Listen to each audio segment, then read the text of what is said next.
the most important thing for Obama is to get healthcare right. I think that so often there are so many ancillary issues, from executive orders, which is incredibly important, of course, to infinitely less important things that consume his attention, like having beer with the professor and the policeman. And I think that the one thing that we're so at such incredible danger of getting wrong is healthcare. And so forgive me if I'm being a little obsessed about it, because it appears that they are willing to sacrifice the public option. And if we get healthcare reform without the public option, we are really going to be missed a huge opportunity to really reform the system. And, with hundreds of lobbyists, many of whom are former members of Congress and former staffers, lobbying really hard to kill public option, it will take an enormous amount of attention from the media and from the public to make people really clear what is at stake. Well, actually, I love the half a Viagra pill. And my metaphor was it was like trying to jump across a chasm in two leaps. It doesn't work. And it definitely wasn't bold enough. And what is so tragic is that it's not so much that we have forgotten about the economy, but that we think the economy has recovered. The news we cover this week basically declares that it's recession over.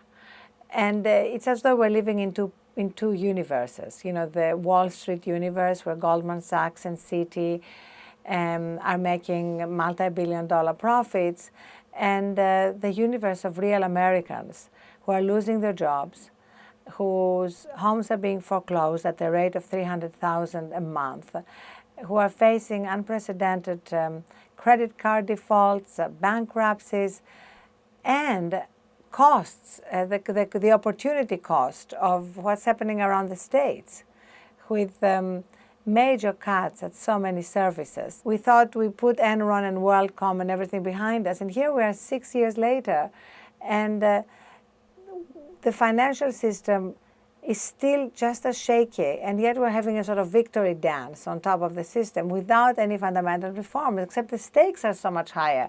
Enron, WorldCom, they were playing with billions of shareholder wealth. Now it's costing us trillions of taxpayer money.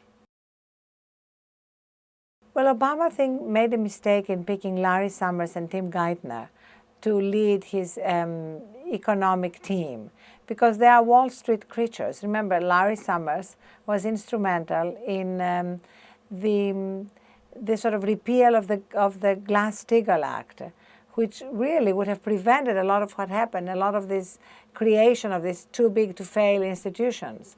So it's very important to recognize that this could become the Achilles heel of the Obama administration's policy towards the economy. Because if you look at the amount of money involved, the contrast between the budget deficit, say, of all the states, which is $166 billion, these are the cuts that the states have to make, and you compare that with, say, the $4.7 trillion that we've spent bailing out Wall Street, $180 billion going towards AIG, you see that the opportunity cost is really unacceptable in a democracy.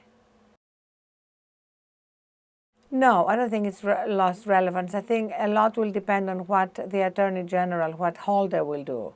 And he's kind of telegraphed that he does want to have, to open up an investigation into the Bush administration's torture practices. And a lot of the people who write about it constantly are staying on it, including Andrew Sullivan, and that's very important. I think that's one of the great things about what the online media, that you can stay on a story and stay on a story, and when the mainstream media move on, we can actually keep covering it until something happens. I don't think it's an ethical or moral dilemma. It's more about the constant guilt that I deal with being a working mother. being somebody who is really torn on a regular basis about the amount of time my work takes, which I love, and the amount of time I want to spend with my daughters. I mean, it gets easier because my oldest daughter is now in college, but my youngest daughter is still in high school, and it's really a constant juggling act. And emotionally, I sometimes think that they take the baby out and they put the guilt in. So it's something that every woman I know who has a career and a family is dealing with. The fact that we want to be great at both, and the fact that we so often feel that we're not. And so the judgments, the self-judgments are so draining. And I constantly talk about that with my women friends. I think outsiders have advantages in business. I think people who can go beyond the conventional wisdom, people who don't feel sort of captured by the way things have been done. I was reading recently a book called The Innovator's Dilemma.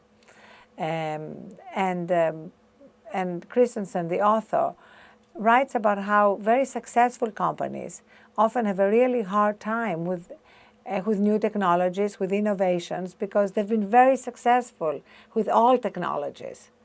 And the whole essence of an innovation is that it changes everything. And we see that with newspapers versus new media. It's taken them a long time to recognize that consumer habits had shifted, that technologies had changed the terrain. And now some of them are doing a very good job online, like the New York Times, like the Washington Post. But in the process, there was a long delay, and now the legacy costs are really burdening them with what they're doing. What keeps me up is that we are missing a lot of warning signs. I was in Italy recently, and I went to Pompeii, and it was fascinating to see a city that was destroyed by a volcanic eruption, and that had missed a lot of signs. I mean, there were a lot of signs that something was wrong.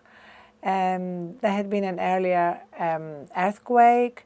Dogs were running away, birds were not singing, water was not flowing, and yet somehow people went on about their business. And I have that sense of foreboding, and I'm really by nature an optimist, so I don't like feeling that way. There are tremendous warning signs about what's happened in this country to millions of Americans. I mean, what's happened to the middle class. I mean, it's not just that we have over 35 million people in poverty. It's just about 10 million people are going to be added to the poverty ranks from the middle class. Now, that's an amazing, amazing development. And it means that families with children are going to have to leave homes. They are leaving homes now, moving into motels or moving into homeless shelters.